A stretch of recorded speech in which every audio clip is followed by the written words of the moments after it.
Bonjour à tous et bienvenue dans cette nouvelle vidéo. Les 5 choses à savoir cette semaine, à retenir dans cette vidéo du trading.fr. N'oubliez surtout pas d'aller voir ce que fait Jonathan en salle de trading. Comme d'habitude, ça vaut toujours la peine, surtout avec la volatilité qu'on a aujourd'hui. Mais nous, on attaque tout de suite avec les 5 choses qu'il faudra retenir pour les semaines, les jours à venir en tous les cas. Ça peut toujours changer très très vite. Alors oui, première chose entre parenthèses, oui, j'ai plus de cheveux, pari gagné ou pari perdu, peu importe. Mais sur mon autre chaîne, j'ai atteint les 25 000 followers. C'était un pari, c'est fait, c'est coupé. Maintenant, il n'y a plus qu'à atteindre les 100 000. La première chose qu'il faut retenir et qu'il faudra retenir cette semaine, c'est donc la réunion de la Fed qui a eu lieu la semaine dernière, je sais, mais réunion de la Fed qui a réitéré encore une fois qu'ils avaient l'intention de continuer dans leur système de hausse de taux. On sait que ça va continuer encore. On espérait un changement de fusil d'épaule de la part de M. Powell, chose qui n'a pas été faite. Il continue sur sa ligne hawkish, très en direction d'une hausse des taux. Avant, on avait une Fed qui s'attendait à des taux finaux autour de 4,5 et maintenant on parle déjà de 5 écarts pour les taux terminaux au niveau de la Fed, taux qu'on devrait atteindre normalement dans le courant de l'année 2023. Donc on sait qu'on va encore avoir une hausse de taux en décembre. La question reste posée aujourd'hui, est-ce que ce sera 0,5 ou 0,75 encore une fois?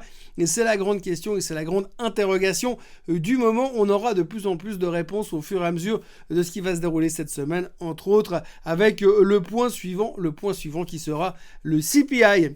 La deuxième chose qu'il faut retenir pour cette semaine, c'est que jeudi après-midi, il y aura les chiffres du CPI aux États-Unis, l'inflation. Donc c'est la grande question, c'est ce que tout le monde attend pour voir si effectivement le plan qui devrait se dérouler sans accroc, mis en place par la Fed, est en train de fonctionner. On attend un taux de CPI à 7,9%.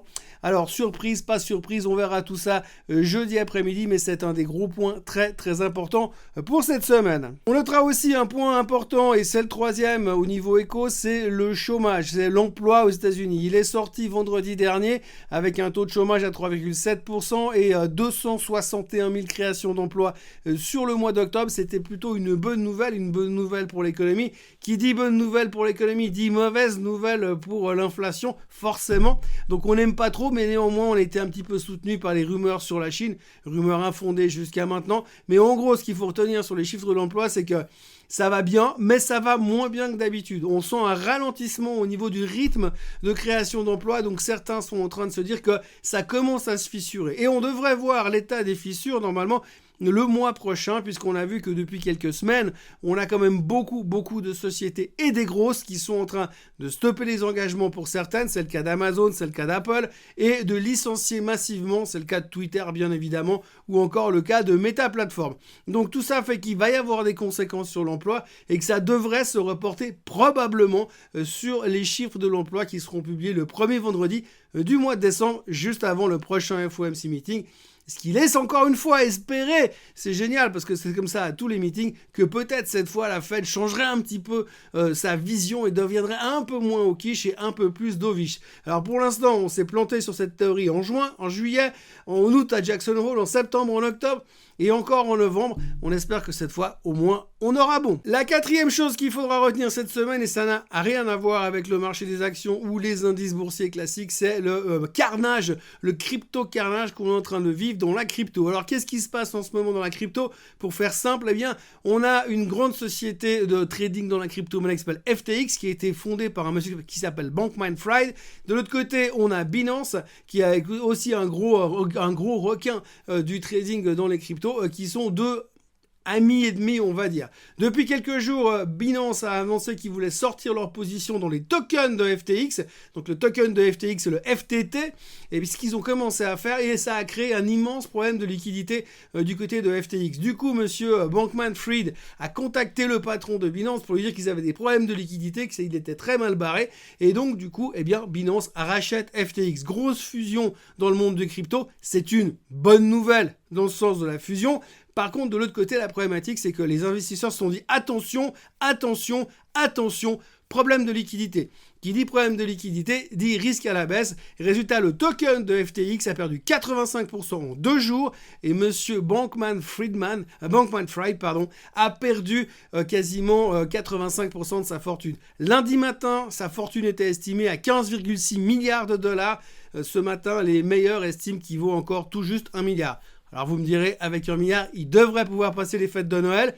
Mais quand même, ça a pas mal secoué le monde des cryptos, ce qui fait que ça a envoyé pas mal de grosses monnaies, comme le Bitcoin, tester des niveaux de support qu'on n'avait plus vus depuis le mois de juin. Pour l'instant, ça tient, mais on sent quand même qu'on les a comme ça, parce qu'il y a un gros problème de liquidité dans ce nouveau véhicule d'investissement. Et comme tous les nouveaux véhicules d'investissement mettent des années pour avoir suffisamment de volume, pour éviter ce genre de risque. Et puis la dernière chose qu'il faut retenir cette semaine et qui est très importante, c'est les midterm elections. Donc depuis mardi, on a aux États-Unis, ils votent pour renouveler les politiciens au Congrès et au Sénat.